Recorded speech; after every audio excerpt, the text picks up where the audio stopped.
Caroline Kennedy, the first female U.S. ambassador to Japan, made quite an entrance to mark the start of her official duties today. She arrived in a horse-drawn carriage for the traditional meeting with the Japanese emperor at the Imperial Palace. Now, her new role begins the same week as the 50th anniversary of her father's death.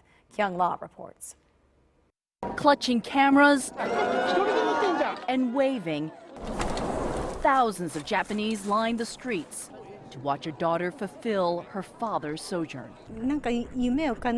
She's completing the mission he couldn't fulfill, says Junko Shibazaki. This is significant here.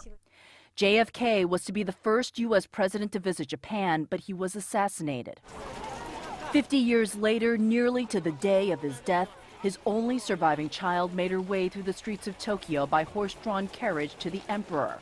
She passed by many in this crowd who witnessed the first ever live TV images broadcast out of the U.S. to Japan 50 years ago. News coverage of the assassination.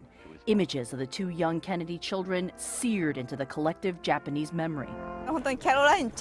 Caroline is like my friend, she says. Of course, we are in totally different worlds, but to me, she is special.